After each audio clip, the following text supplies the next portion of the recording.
അദ്ധ്യായം 100 അൽ ആദിയാത്ത്. മക്കയിൽ അവതരിച്ചത്. ആദിയാത്ത് എന്നാൽ ഓടുന്നവ എന്നാണർത്ഥം. കിതച്ചുകൊണ്ട് ഓടുന്ന കുതിരകളുടെ പേരിൽ സത്യം ചെയ്തുകൊണ്ട് ഈ അദ്ധ്യായം ആരംഭിക്കുന്നതുകൊണ്ട് ഈ അദ്ധ്യായത്തിന് ഇപ്രകാരം പേർ നൽകപ്പെട്ടു. ബിസ്മില്ലാഹിർ റഹ്മാനിർ റഹീം. വൽ ആദിയാതി ളബ്ഹാ. കിതച്ചുകൊണ്ട് ഓടുന്നവയും ഫൽമൂരിയാതി ഖദ്ഹാ. അങ്ങനെ കുളമ്പ് കല്ലിൽ ഉരസി തീപ്പൊരി പറപ്പിക്കുന്നവയും ഫൽമുഗീറാതി സുബ്ഹാ. എന്നിട്ട് പ്രഭാതത്തിൽ ആക്രമണം നടത്തുന്നവയും ഫഅസർന ബിഹി നഖഅൻ ഫവസത്ന ബിഹി ജംആ. അന്നേരത്ത് പൊടിപടലം ഇളക്കിവിട്ടവയും അതിലൂടെ ശത്രുസംഘത്തിന്റെ നടുവിൽ പ്രവേശിച്ചവയുമായ കുതിരകൾ തന്നെ സത്യം.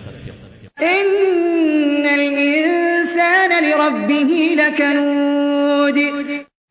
തീർച്ചയായും മനുഷ്യൻ തന്റെ രക്ഷിതാവിനോട് നന്ദികെട്ടവൻ തന്നെ.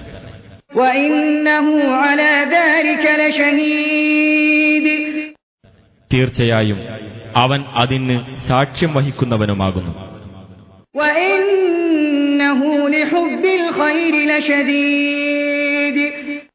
തീർച്ചയായും അവൻ ധനത്തോടുള്ള സ്നേഹം കഠിനമായവനാകുന്നു.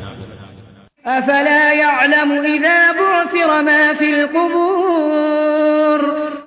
എന്നാൽ അവൻ അറിയുന്നില്ലേ, ഖബറുകളിലുള്ളത് ഇളക്കിമറിച്ച് പുറത്ത് കൊണ്ടുവരപ്പെടുകയും വഹുസ്സില മാ ഫിസ് സുദൂർ. ഹൃദയങ്ങളിലുള്ളത് വെളിക്ക് കൊണ്ടുവരപ്പെടുകയും ചെയ്താൽ ഇന്ന റബ്ബഹും ബിഹിം യൗമഇദിൻ ലഖബീർ.